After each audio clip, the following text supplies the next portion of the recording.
We are monitored by so many people in our day-to-day life, but in the hustle and bustle that fuels living, we could think sometimes that we are completely on our own, unmonitored, and for some, on a loose rein that gives them the feeling of not needing to care about anything in the world.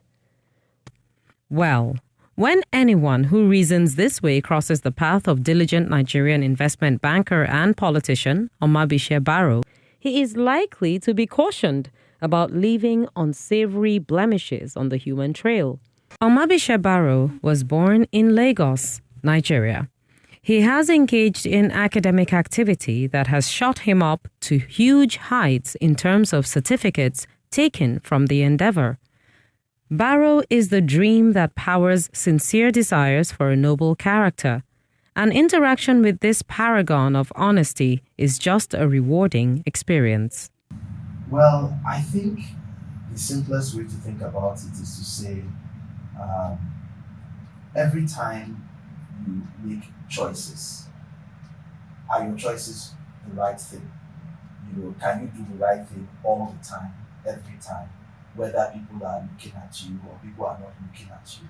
Will your actions pass what we call the newspaper or the sunshine test? That is, if people saw everything that you did, if cameras were on you 24/7, then those things that you do, will they pass that test? And so that's what integrity is, always remembering that it's not about whether people can see you or whether people will catch you, but it's just to imagine if eyes were on you, what will you do? And I think if we all thought about our conduct in this way, then I guess that we will all live lives of integrity. Barrow's sojourn in politics found him contesting in the Federal Capital Territory, FCT, for a place in the Nigerian House of Representatives in the 2019 elections. Now, this should raise eyebrows for the simple reason that many Nigerians believe that if you want to engage in politics, you must first of all get crooked. How did he cope? I believe that one of the biggest problems we have with politics is the amount of corruption, or sometimes people don't even consider it corruption. Vote buying, influencing with small amounts of money and rice and seasoning cubes and so on and so forth. And it's become the norm. So throughout the campaign, we would go around campaigning, sharing ideas with groups of people. And you will find that even after you have laid out the best plans and manifesto, all people are asking you at the end is, honorable, what did you bring?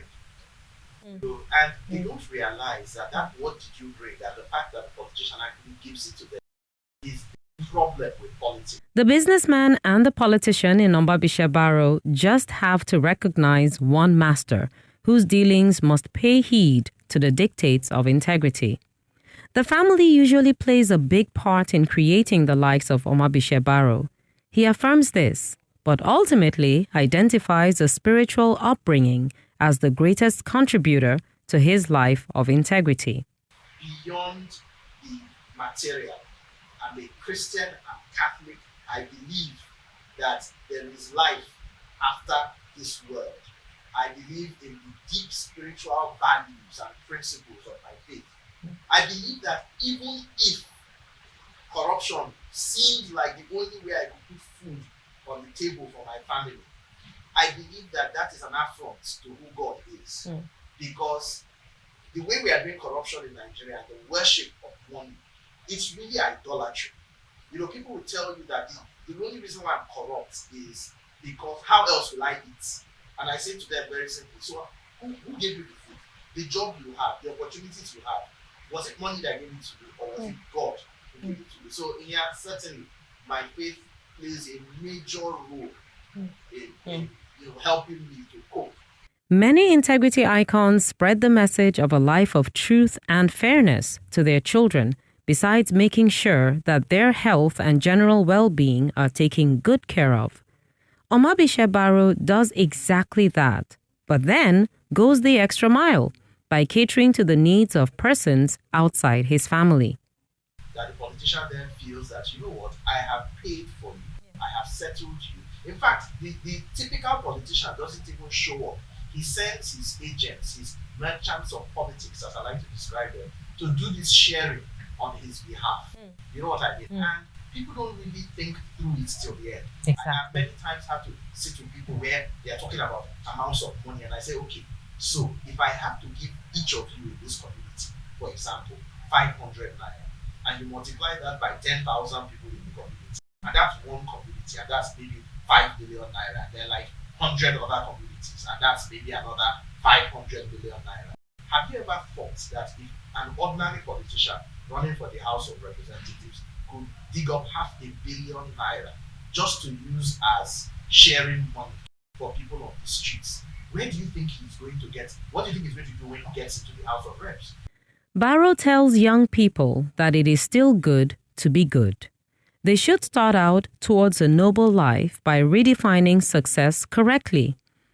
And in the background is the voice of a grateful woman for meeting the personality called Omagbitse Barrow.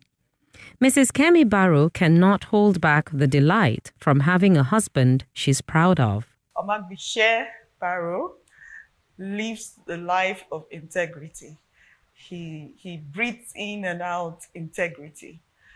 For as long as I've known Omagbitse Barrow, which is almost 19 years now, he's not changed. From the moment we started dating till this moment, Omagbitse Barrow is a very principled man. What he says is what it is.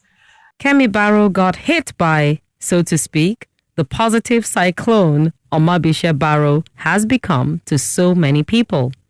19 years and counting, and Mrs. Barrow is still full of gratitude for meeting a man she simply calls Bishe.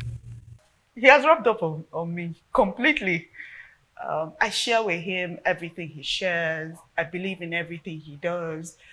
Most importantly, Bishe Barrow determines what is right and wrong. His moral values are very high. And he applies that into everything he does. Barrow's company once bidded for a job. When it boiled down to needing to show appreciation to those who were giving it, he simply asked his colleague at work to tell them to keep it. The staffer in question practically thought he didn't hear his principal right. When I called the client and said, sorry, we do not give kickbacks in my office. Although the client threatened that we will not do business with them, I would say that 3 years down the line, we're still in business with that client.